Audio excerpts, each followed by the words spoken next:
नमस्कार दोस्तों, बहुत दिनों बाद मैं अपना ये वीडियो आज बना रहा हूँ और इसको अपलोड भी कर दूँगा।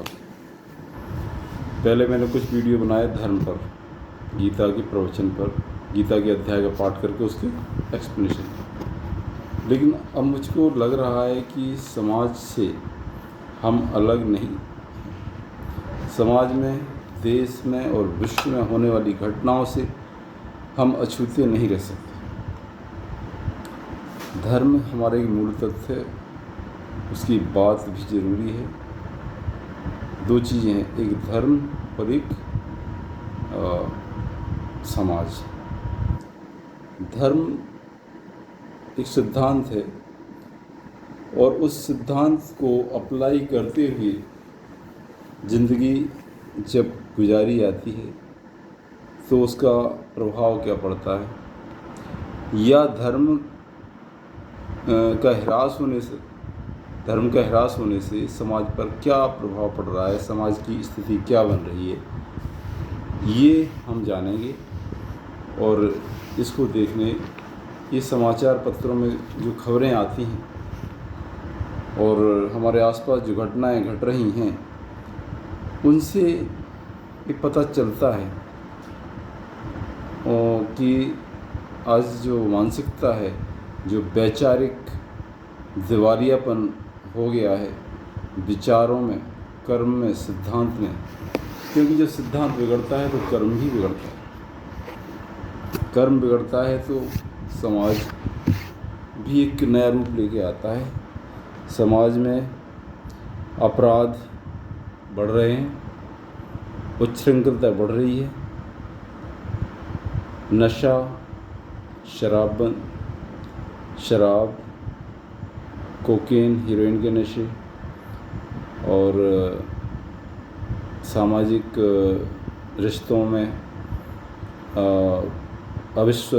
अविश्वास, यानी बहुत नज़दीकी रिश्तों में भी अब कोई विश्वास नहीं रहा, कोई सेफ्टी नहीं है। अभी आप समाचार पत्र उठा के देखिए, टीवी खोलिए या अपने मोबाइल में देखिए, ऐसी ऐसी खबरें मिलती हैं। भाई ने सगे भाई को मार डाला, पत्नी ने पति की हत्या कर दी, या पति ने पत्नी की हत्या कर दी। जरा से मामूली विवाद पर एक व्यक्ति ने 5 लोगों को फरसे से काट डाला और कहीं पर कोई बाप अपनी बेटी के साथ दुराचार करता मिला, कहीं पति और पत्नी ने मिलकर किसी नाबालिग बच्ची का यौन शोषण किया। किसी खबर में ये मिलता है कि जीजा साली को लेकर उसके विवाह के पूर्व ही भाग गया। ये क्या है? इस तरह ये खबरें पढ़कर मन बहुत विचलित हो गया। ये क्या बना रहे थे हम? इंसान बनाया था, इंसान क्या शैतान राक्षस भी बन गया। मैं देख रहा हूँ आजकल एक परिवर्तन, एक बहुत सडन चेंज जो आ रहा है वो बहुत चौंकाने वाला है। मतलब ये सारी चीज़ें जो समाज में जब से संचार क्रांति, ये मोबाइल और ये सोशल मीडिया आया है, या तो हमें सोशल मीडिया के बाद पता लगा है, यानी शायद अपराध पहले ही होते होंगे लेकिन हम उनके बारे में जानकारी नहीं होती है। सोशल मीडिया, न्यूज़, मोबाइल हाथ में, पूरी दुनिया पूरा न्यूज़ हमारे हाथ में, उससे हर जगह की घटना तुरंत पूरी प्रसारित हो जाती है। इसलिए कम्युनिकेशन का इतना ज़बरदस्त कम्युनिकेशन सिस्टम है कि सारी घटनाएं, सारी समाचार बहुत पूरे विश्व में स्प्रेड हो जाते हैं, पता चलता है। तो अच्छा था कि पहले हमें कुछ पता नहीं चलता था तो हम कम से कम स्थिर चित्त थे। अब तो इनको पढ़कर मन कड़वा हो गया, कसेला हो गया। अभी अभी कुछ दिन मोदी जी का अमेरिकी संसद में भाषण देने के लिए वहाँ पर जो अमेरिका के साथ डील हुई थी, वो एक सुखद समाचार मिला। एक तरफ मोदी जी ने अपने भारत का सर गर्व से ऊंचा कर दिया, अमेरिकी संसद में जा कर के उन्होंने 79 बार तालियां बजवाईं, 15 बार स्टैंडिंग ओवेशन अमेरिकी सांसदों ने दिया। और उनके जो भाषण की खास बात थी, 1 घंटे का भाषण दिया और ज़बरदस्त ऊर्जा और ज़बरदस्त आत्मविश्वास कॉन्फिडेंस के साथ उनका जो लय है, जो कॉन्फिडेंस है, वो बरकरार रहता है, चाहे अमेरिका में हो, चाहे भारत में हो, चाहे कहीं भी हो। मोदी जी का कोई जवाब नहीं।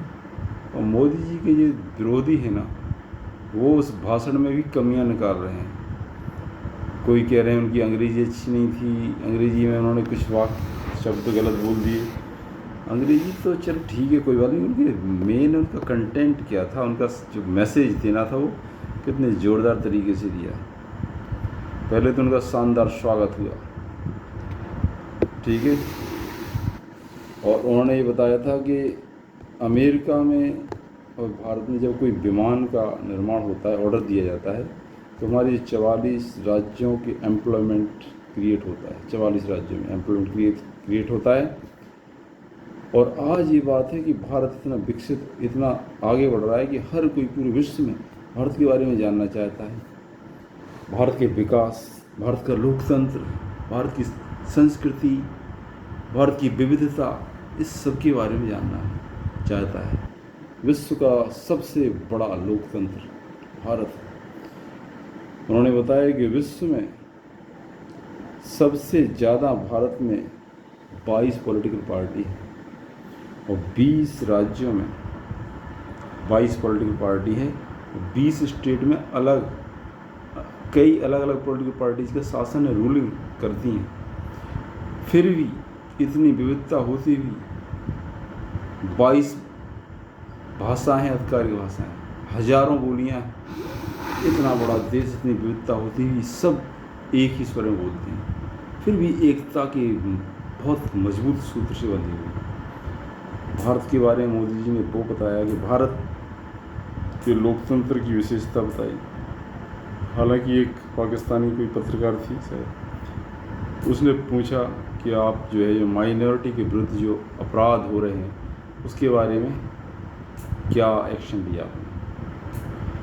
तो मोदी जी ने उसका जवाब दिया कि भारत में आप ये कैसे सोच सकते हैं कि वहाँ पर इस तरह के अपराध होते हैं, भेदभाव होता है। भारत एक ऐसा लोकतंत्र है, अगर लोकतंत्र है तो भेदभाव का सवाल ही नहीं। आप आके देखिए, भारत में, भारतवर्ष के नागरिक किसी के साथ कोई जाति, धर्म या रंग या नस्ल के नस्ल के आधार पर कोई भेदभाव नहीं। उसको पूरा समझाया, पूरा जवाब दिया कि। और फिर उन्होंने एक बहुत कविता भी सुनाई, कुछ श्लोक भी पढ़े। AI का मतलब ही अलग बता दिया। AI आर्टिफिशियल इंटेलिजेंस और अमेरिका और इंडिया। तो लोगों ने बहुत तालियां बजाई उनके हर एक विशेष लाइन पर, हर एक विशेष पैराग्राफ पर अगर उन्होंने कोई अच्छी बात, उसमें तालियां बजती हैं। आप एक बात सोचिए, आप कल्पना कीजिए, 79 बार तालियां बजाई। आज तक भारत का कोई प्रधानमंत्री बाहर गए इतनी बार, ऐसा कभी नहीं हुआ। इवन जो नेहरू जी को बड़ा बोलते हैं कई लोग कि हमारे चच्चा नेहरू चच्चा गए थे एक बार, उनके लिए भी स्टैंडिंग ओवेशन दिया था। अरे भाई, 1 बार दिया होगा, 2 बार दिया होगा, 2 बार तालियां बजाई होंगी, 5 बार बजाई होंगी। मोदी जी का तो देखिए 79 बार तालियां, 15 बार खड़े होकर अभिवादन किया। और एक टूल किट गैंग की जो एक सदस्य थी, उसमें ग्रुप सदस्य, उसने भी तालियां बजानी पड़ी, उसे भी, प्रेमिला जयपाल तो आप ये बताइए, मोदी जी देश के लिए, और उन्होंने पूरा श्रेय भारतवासियों की दिया, राहुल गांधी की तरह नहीं कि अपनी सुनाते रहे। राहुल गांधी का तो फेल हो गया सब। वो कहाँ जाते हैं, किसी स्टेडियम, किसी हॉल में कुछ लोगों को बुला के वहाँ सुनाते हैं। अरे भाई, इतनी कुव्वत नहीं है भाई राहुल गांधी तुम्हारी कि तुम इतना लंबा भाषण दे सको। मोदी जी से तुलना मत करो राहुल जी। अभी बहुत पापड़ बेलने पड़ेंगे, शायद एक जन्म और लेना पड़ेगा, पुनर्जित कर लो तब जाके होगा। तो राहुल गांधी से मेरा ये निवेदन है कि अभी आप और सीखिए, अपने निष्काम भाव से आप सेवा कीजिए दुनिया की, तब जाके, हाँ, और एक विशेष एजेंडा पे मत चलिए, तब जाके हो सकता है कभी नंबर लगे। फ़िलहाल तो मुझे नहीं लग रहा है कि आप राजनीति में सफल हैं। ये तो भाई भगवान बनाता है राजनीति इस तरह की, ये स्किल पैदा नहीं किया सकता है। अच्छा, एक खबर मुझे और मिली है विशेष, सिद्धारमैया जी ने जो संसद है ना, उसका एक दरवाज़ा था दक्षिण साउथ में, तो वो गए, उन्होंने देखा भाई ये दरवाज़ा बंद क्यों है। लोगों ने बताया ये दक्षिण के द्वार है, इसलिए अशुभ माना जाता है, इसलिए नहीं खोलते। तो आप जानते हैं सिद्धारमैया जी, उनकी क्या सोच है। उन्होंने देखा कि अच्छा ये वास्तु के कारण, तो चूँकि वो तो जानते हैं हिंदू धर्म की कोई भी मान्यता है ना, उसके तो खिलाफ ही है। उन्होंने कहा कोई वास्तु नहीं है, सबसे अच्छा वास्तु वो होता है कि लोगों का जो है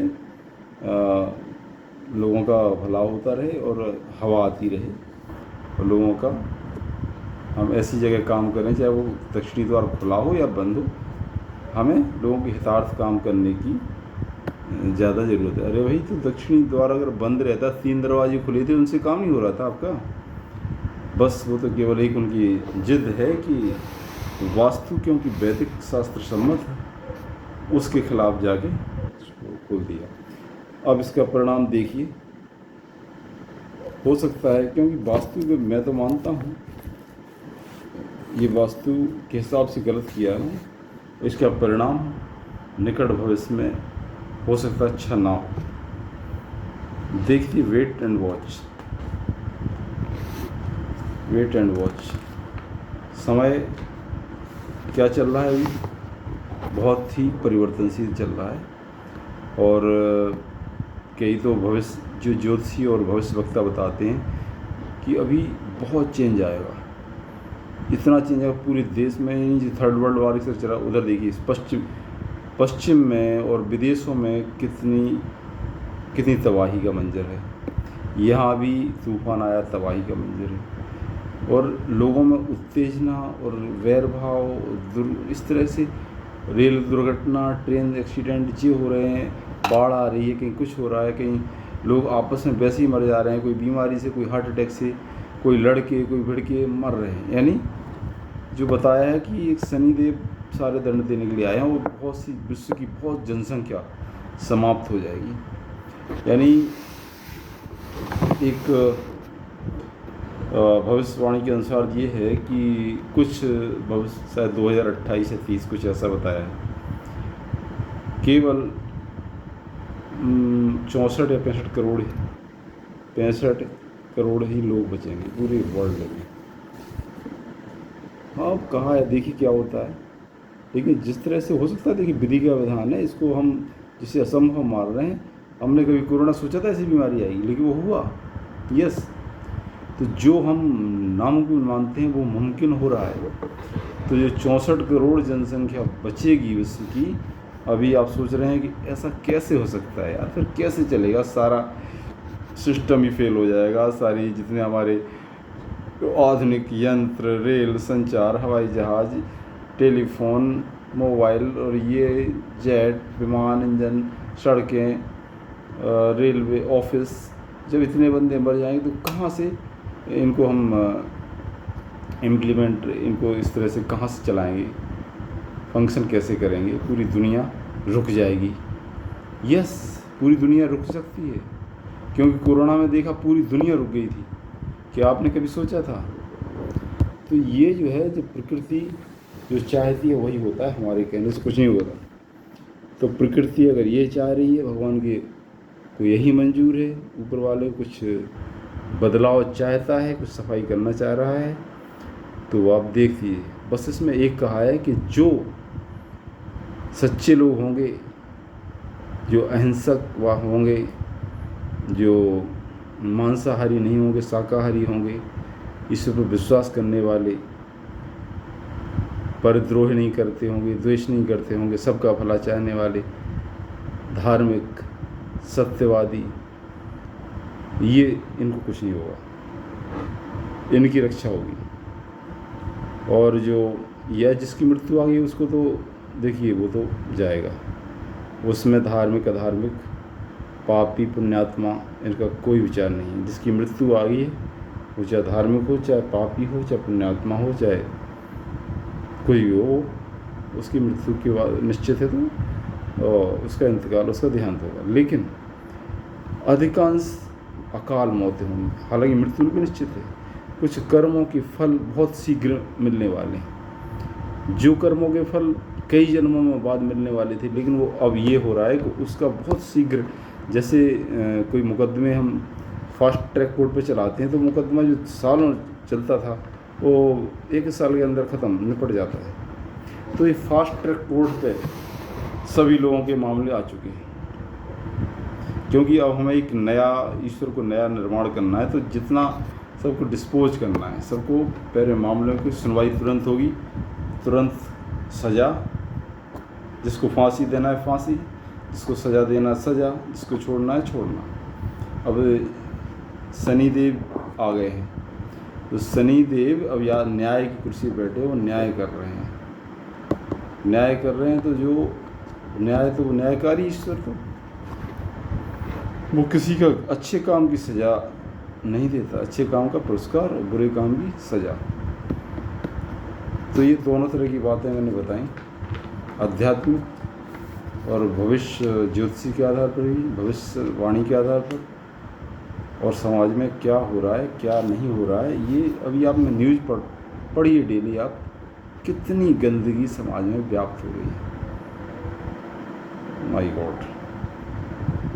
औरतों ने तो अपनी हया और शर्म को बिल्कुल खो दिया है। जो फैशन डिज़ाइनर है ना, वो इस तरह के कपड़े डिज़ाइन कर रहे हैं कि उनकी अधिकांश औरतों का देह प्रदर्शन, अंग प्रदर्शन, और जो मासूम बेटियां बच्चियां नहीं जानती, वो तो इस होड़ में कि मैं और अच्छे आधुनिक वस्त्र पहने की होड़ में, वो जो है कितना अभद्र और अश्लीलता भरा और वेतों का पहनावा चल रहा है। ये इसकी सीमा कहाँ ख़त्म हुई समझ नहीं आ रहा है। तो इन सब बातों को ये से लग रहा है कि बस ये बुझने वाला दीपक, क्योंकि बड़े जल्दी लोग भाग रहे हैं, बस उस जैसे कीड़े आग की तरह दीपक की लौ में जलने के लिए, भस्म होने की दौड़ते हैं फड़फड़ाते तेज, इसी तरह ऐसे लग रहा है मनुष्य जो है बस भाग रहा है अपने विनाश की ओर, और जल्दी से जल्दी इतने गलत काम करने जा रहा है, इतने उसके दुष्परिणाम तुरंत भयंकर उसका परिणाम मिल रहा है। तो मुझे आशा है कि आप अच्छे रहेंगे, स्वस्थ रहेंगे और सत्कर्म करते रहेंगे, सद्विचार, अच्छे विचार रखिए, संसार की भलाई की कामना कीजिए, तो शायद आपको भी शांति मिले और विश्व में भी शांति फैलाएंगे। लोगों को समझाइए, ज़्यादा से ज़्यादा अपने परिवार को सुरक्षित रखिए। पहला कर्तव्य है आप अपने परिवार को संस्कार दीजिए, क्योंकि संस्कार विहीन परिवार में भी कोई पता नहीं है कब किसका गला घोंट दे। आजकल जो खबरें मिल रही हैं, जो न्यूज़ आ रही है, पत्नी ने पति को रात में सोते समय मार दिया। ओ माय गॉड, भगवान बचाए इस तरह से। तो आशा है आप सभी लोग स्वस्थ और सुखी रहेंगे, और सभी की भलाई की कामना के साथ। जय हिंद, जय भारत, जय श्री राम।